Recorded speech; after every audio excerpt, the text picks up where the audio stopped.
बिस्मिल्लाहिर्रहमानिर्रहीम अस्सलाम वालेकुम। आज का जो हमारा टॉपिक है वो है सेल। आज हम सेल के बारे में बात करेंगे कि सेल क्या है। सेल जो है वो है स्ट्रक्चरल और फंक्शनल यूनिट है किसका, लाइफ का। ठीक है, और इसके अलावा ये क्या है, the smallest unit that can carry out all activities of life. ज़िंदगी की सारी जो एक्टिविटीज़ को परफॉर्म करने वाला छोटा यूनिट है ना, इसको भी क्या नाम दिया गया है, सेल का।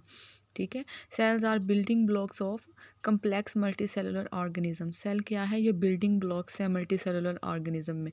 कैसे बिल्डिंग ब्लॉक है, आप लोग एग्जांपल ले लें। जैसे हम लोग घर बनाते हैं, ठीक है, घर बनाते हैं तो हम लोग ईंटें जो हैं उनको एक दूसरे के साथ जोड़ के फिर ही अपना घर जो है उसको कंप्लीट करते हैं।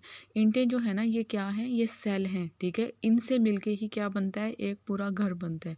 ठीक है, समझ आइए इस बात की। सेल के बारे में तो आप लोगों को पता चल गया होगा कि ये क्या है, स्ट्रक्चर और फंक्शन यूनिट है लाइफ का। ठीक है, बिल्डिंग ब्लॉक है किसी भी ऑर्गेनिज्म के अंदर। इन सेल से जो सेल मिलेंगे तभी एक ऑर्गेनिज्म जो है वो कंप्लीट बन सकेगा। अब हम देख लेते हैं कि सेल जो है ये कैसे डिस्कवर हुआ और इसको सबसे पहले किसने डिस्कवर किया। ठीक है, सबसे पहले जो सेल को डिस्कवर करने वाला साइंटिस्ट था उसका नाम है रॉबर्ट हुक। इसने डिस्कवर किया और इसने अपने वर्क को रिपोर्ट किया अपनी फेमस पब्लिकेशन में, माइक्रोग्राफिया में।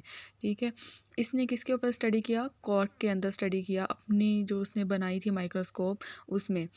इसने क्या देखा कि जो कॉर्क है ना, इसके अंदर हनी कॉम्ब मतलब शहद की जो मक्खियाँ होती हैं ना, उनके छत्ते में जिस तरह वो छोटे छोटे बॉक्सेस होते हैं, बने होते हैं, इस तरह के कंपार्टमेंट बने हुए थे। रॉबर्ट हुक ने इन कंपार्टमेंट को नाम दिया हीट टर्म्ड कंपार्टमेंट। उसके अलावा इसने बताया कि जो सेल है वो क्या है, एम्प्टी स्पेस है और बाउंडेड है थिक वॉल से। कि सेल अंदर से तो खाली है लेकिन साइडों से किस चीज़ से बाउंडेड है, थिक वॉल से। ठीक है, ये काम था रॉबर्ट हुक का। इसने सबसे पहले क्या किया, सेल को डिस्कवर किया था। इसने बताया कि सेल जो है वो कैसा होता है। इसके बाद एक और साइंटिस्ट आया जिसका नेम है लॉरेंस ओकेन। इसने क्या किया, इसने बताया कि all living beings originate from और कंसिस्ट ऑफ वेसिकल्स और सेल्स। कि तमाम जिंदा जानदार जो है ना वो सेल से ही निकले हैं और सेल से ही बने हैं। इसने सिर्फ इतना सा बताया। उसके बाद एक और साइंटिस्ट आया, ठीक है, इसने क्या बताया वो भी देख लेते हैं, डी लमार्क। इसने कहा कि no body can have life if its constituent part are not cellular tissue और are not formed by cellular tissue. कि अगर एक बॉडी जो है वो सेल से मिलकर नहीं बनी तो इसके अंदर कोई भी ज़िंदगी नहीं हो सकती। ज़िंदगी के लिए क्या ज़रूरी है कि वो सेल से बना होना चाहिए। ठीक है, ये किसने कहा था, डी लम्बार्ट ने कहा था। बाद एक और साइंटिस्ट आया जिसका नेम है रॉबर्ट ब्राउन। इसने क्या बताया, इसने रिपोर्ट करके बताया कि सेल अंदर से खाली नहीं है, इसके पास न्यूक्लियस होता है। Cell have no empty spaces. ठीक है, सबसे पहले जो न्यूक्लियस को डिस्कवर करने वाला था वो कौन था, रॉबर्ट ब्राउन था। ठीक है, इसने न्यूक्लियस को डिस्कवर किया था। इसके बाद दो साइंटिस्ट आए, श्वान और शिकेल्डन। इन दोनों ने क्या किया, इन दोनों ने मिलकर बताया कि सेल के अंदर ना 3 बेसिक पार्ट होते हैं। कौन से 3 बेसिक पार्ट होते हैं, न्यूक्लियस, साइटोप्लाज्म और प्लाज्मा मेम्ब्रेन। ठीक है, इसके अलावा इसके पास क्या होता है, एक एडिशनल स्ट्रक्चर भी होता है। ठीक है, जिसको क्या बोलते हैं, सेल वॉल, जो किसके अंदर होता है, प्लांट के अंदर होता है। और इन दोनों ने यह भी बताया कि जितने भी लिविंग ऑर्गेनिज्म है वो किस चीज़ से कंपोज हुए हैं, सेल से। ठीक है, इनके बाद एक और साइंटिस्ट आया, रिडोल्फ विर्चू। ये एक बहुत बड़ा साइंटिस्ट था। इसने एक हाइपोथेसिस पेश की। उस हाइपोथेसिस का नाम था ओमिना सेलुला ई सेलुला। ठीक है, तो लोगों को इसकी समझ नहीं आई। उन्होंने पूछा कि इसका मतलब क्या है। ठीक है, ये जर्मन लैंग्वेज में उसने बताया था। तो इसका मतलब था कि जितने भी पुराने सेल्स हैं ना वो डिवाइड होंगे, फिर ही आगे जाके जो है वो न्यू सेल बनेंगे। ठीक है, ये प्रोसेस जो है ना ये बायोजेनेसिस का प्रोसेस है, जिसमें ज़िंदा जानदार से ही ज़िंदा जानदार बनते हैं। ये प्रोसेस ऑपोजिट था किसके, ए बायोजेनेसिस के। ए बायोजेनेसिस में क्या होता है कि लिविंग थिंग जो है वो किससे अराइज होती हैं, नॉन लिविंग थिंग से। ठीक है, ये तो एक बिल्कुल गलत कॉन्सेप्ट है। ऐसा हो ही नहीं सकता कि लिविंग थिंग्स जो हैं वो नॉन लिविंग थिंग्स से बने। जैसे अब एक चेयर है, ठीक है, ऐसे नहीं हो सकता कि चेयर से एक इंसान बन गया। ठीक है, या लकड़ी से एक इंसान बन गया, ऐसा बिल्कुल भी नहीं हो सकता। ठीक है, ये क्या था, ये गलत कॉन्सेप्ट था।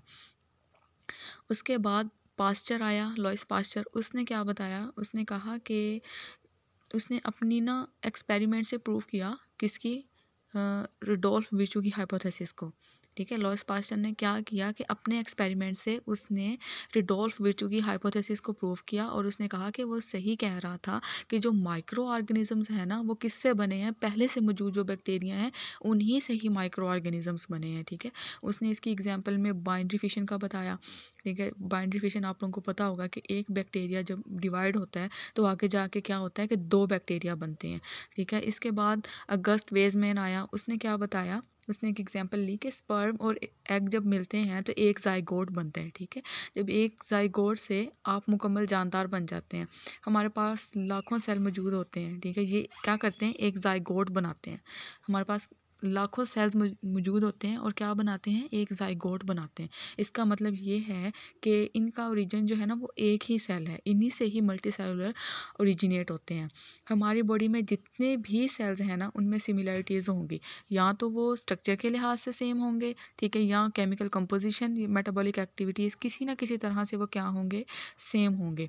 इन सारी थ्योरीज़ को देख के पढ़ के क्या हुआ, एक नई थ्योरी बनी जिसको नाम दिया गया सेल थ्योरी का। ठीक है। सेल थ्योरी क्या है कि जितने भी साइंटिस्ट आए उन्होंने अपनी अपनी बातें कही, उन सारी चीज़ों को पढ़ के एक थ्योरी बनी जिसको नाम दिया गया सेल थ्योरी।